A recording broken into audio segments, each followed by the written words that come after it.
Hello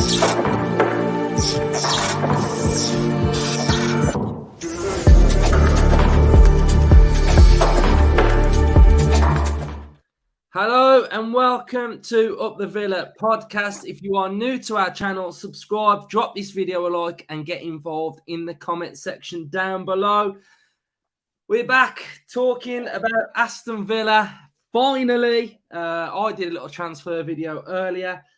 Some of you have been enjoying our World Cup content as well, but FA Cup draw, exciting times ahead unless we draw Manchester United in the next round. But yeah, really looking forward to seeing who we get.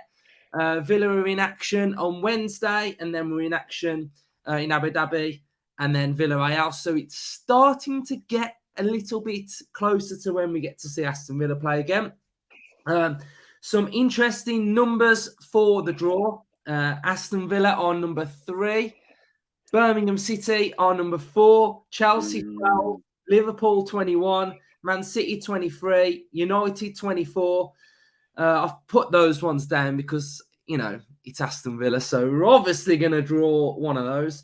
Baggies 41, Wolves 44, Walsall 63. And I've got a team in my head who I've had in my head ever since I thought about doing this episode. Gillingham number 58 for some reason. Gillingham.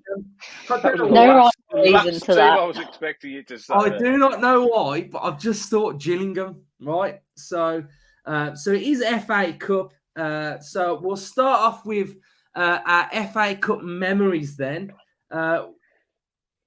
Thankfully, Justin, well, not thankfully, but Justin's never seen us win it. So he's in the same boat as everybody else. So, Justin, what's your fond memories of the FA Cup? It's my holy grail. I've said it before on this podcast. It's the one trophy I'm desperate for us to see us win. We've won everything else in my lifetime. Although I wasn't old enough to see us win the European Cup and the league. I was alive, so I'm going to claim it. But yeah, FA Cup 57 last win. As a kid, I remember going to NEC and I lifted up the cup and I held it. And ever since I've held it, I wanted to see Villa win it. So I think my favourite memory was reaching the first final when we knocked Bolton out at Wembley. Because up until that point, I just didn't think we could ever do it. You know, I thought it was just something that we wouldn't win. And then it sort of broke the duck and we won on penalties. And I remember getting upset, to be honest, and tears come down my face thinking, we're actually going to an FA Cup final. And then we went and lost 1-0 to Chelsea. So, yeah, it's not loads of massively great memories, although we've had some amazing results over the years, you know, getting to sort of latter stages, although we haven't done it a lot recently. We'll get onto that, I suppose, in a bit. But yeah, I just love the FA Cup. I think it's an amazing trophy. It's an amazing competition. It's not the competition it was when I was a kid because it basically, the FA Cup used to gazump everything. It was like more important than the league almost. It was such an amazing spectacle on the telly. FA Cup final day was a whole day. You don't get that now. They've moved it to 4 o'clock and you just sort of shoehorn it into a day's worth of football now, whereas in them days you'd have the cameras following them from leaving the hotel to the Wembley Way and interviewing them all, and you know, so it definitely has the edge taken off it. But for me, it's the trophy I want to win more than anything. Yeah, and I think obviously most of our fondest memories are, I'm guessing, going to be semi-finals. I remember being a kid cheering that it went to penalties against Bolton, and I remember winning that one. Liverpool was a good day out, wasn't it? That was fantastic. That was a brilliant one. And West Brom, the semi-final against West Brom, those scenes were massive as well. So what are your memories, Hannah? I don't have a romantic story like Justin does because in my I'm too old now. Yeah, just about to turn 23, and I don't really have any fond memories. I seem to remember about this time last year we were having a similar conversation.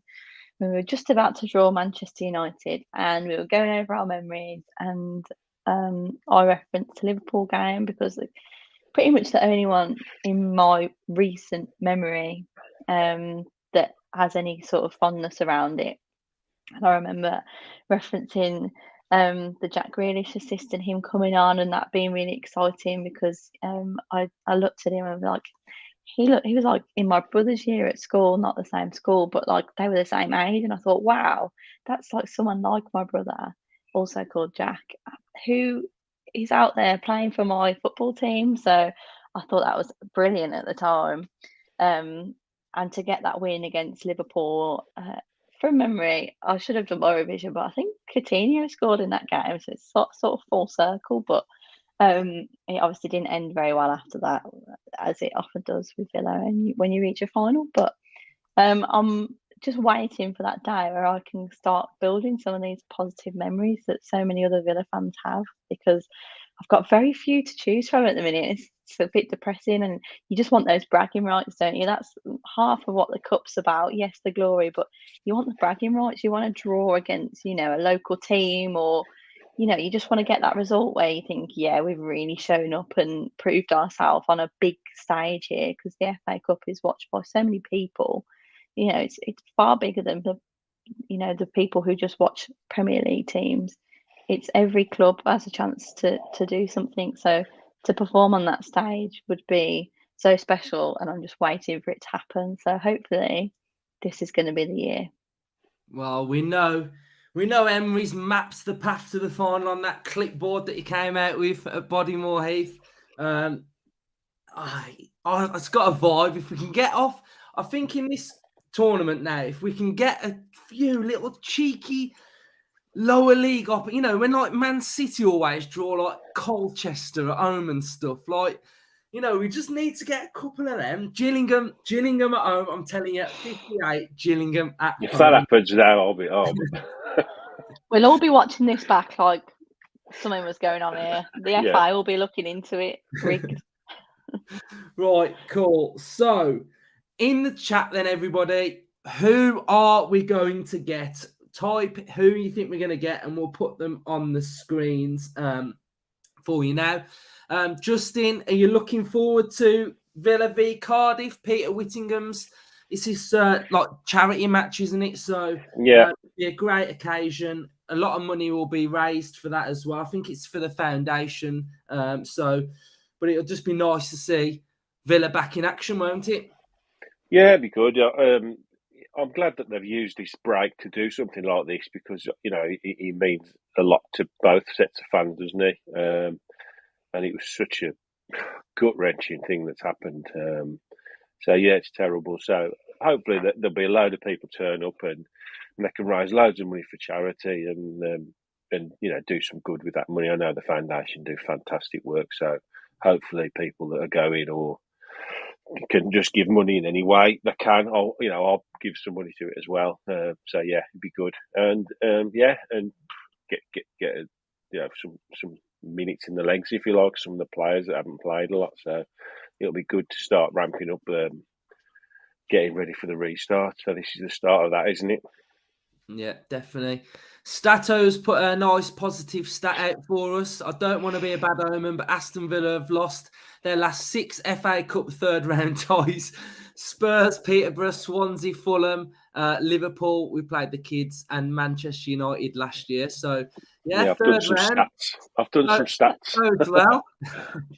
That was actually a good memory though for a lot of people. It was during lockdown days, wasn't it? That Liverpool game, and Louis Barry scored, and I remember celebrating that like we just won the flipping game. But yeah, it's quite funny. That feels like forever ago now. Yeah, it was a great little that period in our lifetimes. It's just a bit weird, isn't it? It's like a blur. It's like it doesn't exist, but it does. You have to properly think of. When it popped up Liverpool, we played kids. It took me a second. I thought, it's because none of us were there, and you have to remember which seat you had on the sofa, or it's really strange. But we did play kids, and in fact, I think we actually gave them a decent game of it until they whacked on Mane and all sorts. So, it's never like a write-off against a top 6 side. You just have to turn up on the day, don't you? That's the beauty of the cup, as they always say.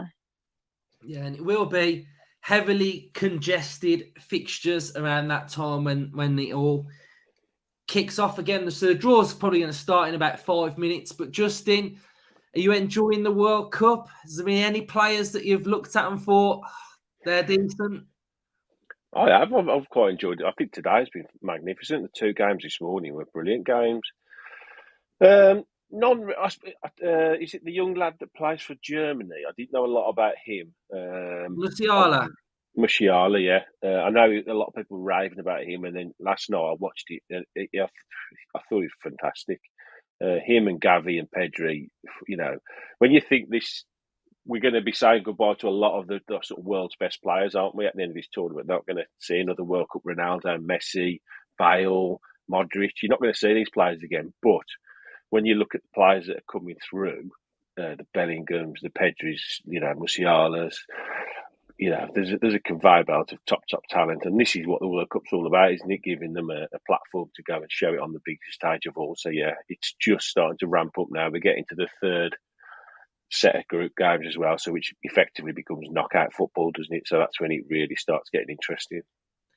Yeah, and Argentina were really struggling against Mexico, weren't they? And Messi's goal.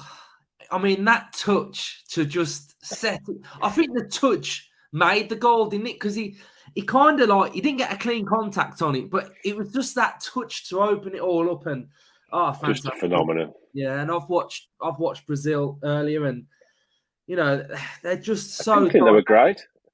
Yeah, but they've just got that dynamic vibe to them, haven't they? That they can just carve you open in 3 passes, and the players that they're bringing on are really good. Hannah, have you been watching much of it? I actually haven't. No, I think it doesn't help that there's games at 10 o'clock in the morning and all sorts. So with work and stuff, I barely caught any. I was off today, so I did catch some of the Korea game, which actually got really exciting towards the end. But no, I haven't massively been into it. I didn't catch the England-Iran game, and I saw a bit of the game on Friday night against the USA. So I've actually been quite detached from it. This is me trying to get back in my football head. I think because it's across the world, it's happening at odd hours of the day. Half the time I forget it's going on. So pretty poor form from me, but I am trying to keep an eye on it. But in terms of keeping an eye on certain players, I have to plead ignorant, to be fair. But hopefully once we get further into it, I'll probably, I'm quite fickle. I'll probably get a bit more into it if we progress into the latter stages of the tournament. Cool. So it's about to start then. If you are watching and you haven't pressed the like button, drop a like. We've got over 150 of you watching. Subscribe if you're new as well. We've got a big guest on the show next week. The biggest guest we've ever had. And I don't think we could possibly ever get a bigger guest than what we've got on. So stay tuned next week. So the first ball is number 30, Preston North End. Number 17, Huddersfield Town. I'm going for we're going to play Boreham Wood. That's my pick. Middlesbrough is the next one. Number 8. Yeah, so this guest we got on next week. Thank Justin for getting him on. Justin is the man. With his little black book. I've got his phone number in my phone now, so it's quite nice. I tell you what I want in this draw. I want some of the big boys to play each other early. That always makes it very interesting. So like City, Arsenal, and Liverpool, Chelsea would be nice. Get rid of a few early. Here we go. Here we go. Wait, Boreham Wood. Chelsea. Yes. Chelsea. Right, that's 2 out of the way. That's a big one gone. Can't get any of them. Please. Charlton or Stockport versus 63. We'll take them. Just waiting for Gillingham to pop up. Where's Gillingham? Boreham Wood, we'll take these. Here we go. Number 3. No. Accrington Stanley. That means one of them have got a good chance of going through there.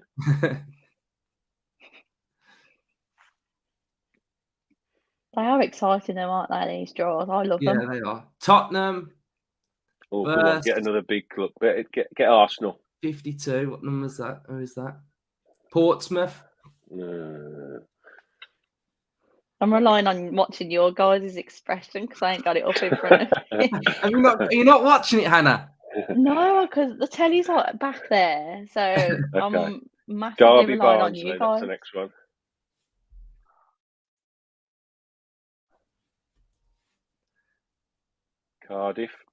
Cardiff versus Leeds United. Oh, that's an interesting one. To be honest, I did a bit of research on it, Hannah, and realising you're 23, our last 22 years have been abysmal, haven't they? Yes, So I can Justin, see you why don't need you're. to remind me. I know, I can see why, people of your age haven't got that connection with the FA Cup because we have been so abysmally bad. I mean, we've been knocked out 13 times in the third round, with four times in the fourth round, and 3 times in the fifth round. So that's 20 times in the last 20 years we haven't got past the fifth round. So, Yeah, but the other two times we've reached the semi-final and the final. So, yeah, we're either absolutely terrible or we get to the semi or the Coventry. final. Oh, this would be a tasty one. Yeah, I'd take someone like that. Nah, 46. Wrexham. What do you reckon? Blues at home? Man United are still in this. Blues at home? Why are they still in? I'll be doing I'll be launching my own personal investigation if we draw Manchester United. Blackburn, But yeah, Norwich. you're right, Justin, because if you ask me one thing, I'd love to win. Oh, here we go. Aston Villa at home. Here we go. Woo! At home. We're at home. Stevenage. Yes. Villa v Sorry, Stevenage. fans. Sorry, Thank we might live to God. regret that, but come on. Thank Oh, God. Finally. It's because we've done the live pod. That's what's doing. We're giving them luck. We might Yeah, actually better reach draw. the fourth round. That's Right, exciting. now we need number 21 v 24, Liverpool v United. Yeah. But yeah, like I was about to say. Arsenal away. I just hope we go strong. I hope we go strong. I mean, obviously that's a I think we favourable will. draw at home against Stevenage. So you would like to think, even a weakened Villa side should be able to knock them out. But I just want us to go full bore for this competition there. Especially now we've had those 2 wins before the break. It stabilises us in the league. So hopefully we can go really deep. Yeah, Liverpool at home.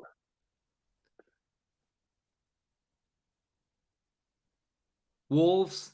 Oh, that's a good one. One of them are going out. Decent. Basically, you want all the other Premier League sides to pick each other, Play don't each you? other, yeah. The more Premier League teams play each other, the better. Grimsby v Burton Albion. That's one for telly. Birmingham, no, they're not at home. Birmingham are still in it, aren't they? Yeah, number 4.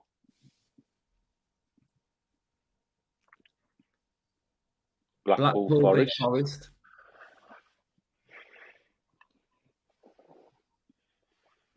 I was seriously convinced we were going to have a horrible draw. We missed out on Gillingham. We didn't get you Gillingham, did we? No. They got Leicester.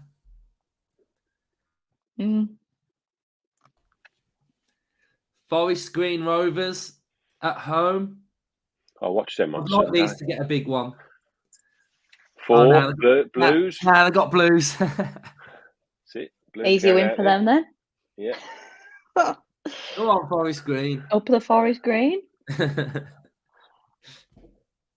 a potential banana skin for Blues, that is. Bristol, Swansea. Still Man United, Everton, Palace, Fulham, Newcastle. Man United v Southampton. Newcastle would be a big one. Yeah. There's still plenty of Premier League teams there. How many left to draw in overall? A few, I think. It's quite a long draw, isn't it? It's a big one, isn't it?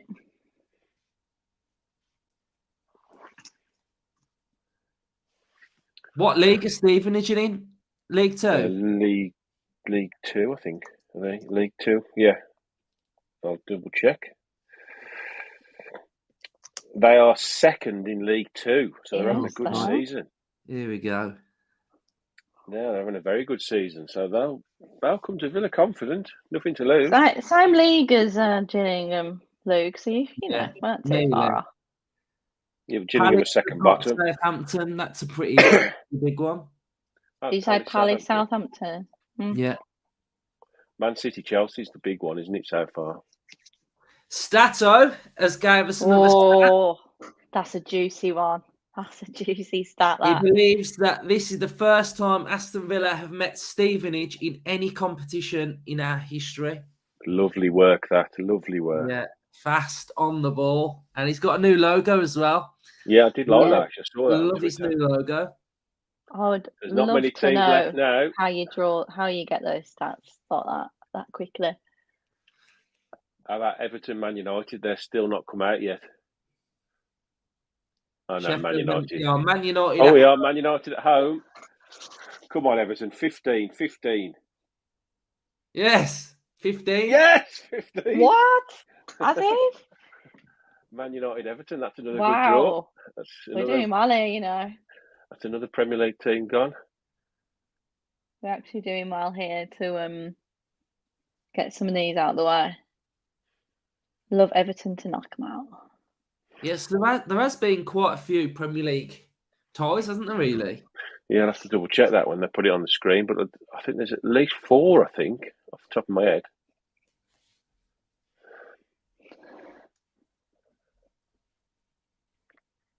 It's only Leicester and Forest that have got lower league, I think, so far. That's it. That's the draw. So Chelsea. And that is Man City. The draw is done. Let's see if they put it on the screen so we can run through should do. some of the big fixtures. Here we go. Man City Chelsea's the big one. Yeah. That's a big one. That's the only all Premier League in that bit. But that's a big one. Yeah, that'll be on telly, won't it? You would think. Boreham Wood will be sad that they only drew Accrington at home. You get that far, you want one of the big boys, don't you? Yeah. Shame. Yeah, but they might fancy it still, mightn't they? Well, yeah, it does give them the opportunity to go through, doesn't it? Brentford West Ham.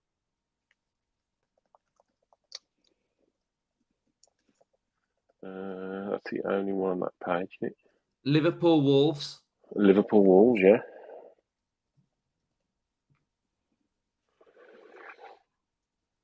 So are these to be played? It's normally Palace, around the Southampton. first week of January. 6th and the 9th.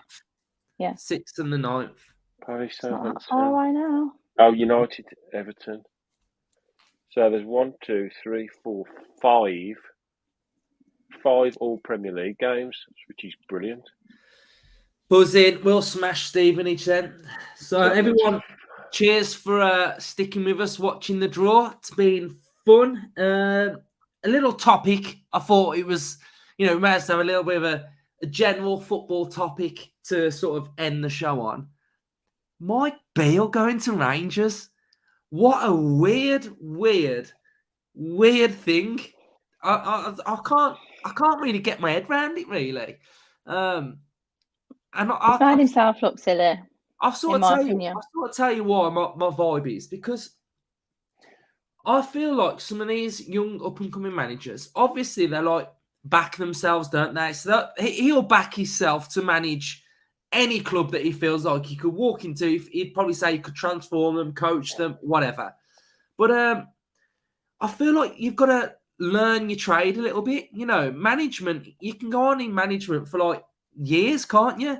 Until you're like 70 odd. And I just feel like, yeah, he should have stuck around, achieved something with QPR, learned something, and then took that next step.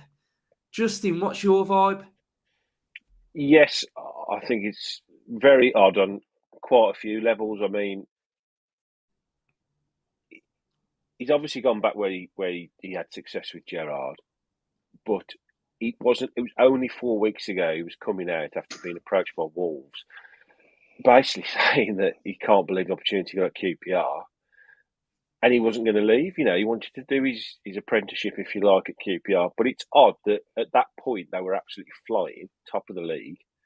4 weeks later, they're starting to struggle, and he gets this other opportunity, and he straight away jumps ship. So I think some of the things he was saying, he will regret now after coming out doing that interview after he turned the Wolves down.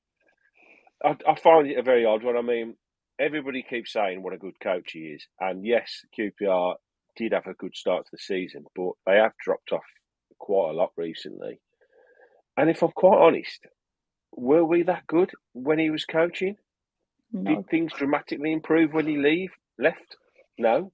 Did they get any worse? They were no worse than they were, in my opinion, last season. So, is he that good a coach? He's put himself massively in the firing line now going to Rangers because he's expect. I mean, at QPR, I think they'd have probably been happy if they'd have finished in the top 6. But now at Rangers, he's got to go and win the title there. That's what you're going for. And Celtic are strong now. Yeah, Celtic are fantastic at the moment. They're on a real upward curve. So, yeah, I think it's a mistake. He's gone, but like you say, he's going to back himself. He did the It'd classic. be interesting to. I was going to say, he did the classic. I'm loyal. I'm staying. My loyalty lies the with loyalty this thing. club. Yeah, And it always seems to come and bite them on the arse, doesn't it? Because Gerrard did the exact same thing when he was like leaving Rangers to come to Villa. He did the "do I look settled" thing, and made a smug comment, and then he ended up leaving the next week. It's like it rubs fans the wrong way at the end of the day, and ultimately you burn bridges. And I think he had such a good platform to learn in the Championship. I don't think you can get a better place to learn the ropes of coaching than the Championship. You're playing 2 games a week. It's tough. It's competitive. There's nothing like too glamorous about it. It's a great place to learn, and to give that up to go back to Scotland, which yes, he might have really enjoyed it there, but it's a 2-horse race, isn't it? And ultimately, it's either you win the title or you're a failure. So how is that going to massively improve him as a coach? I don't know. Maybe it will. Maybe he'll, go over there again and thrive. Do you not think though?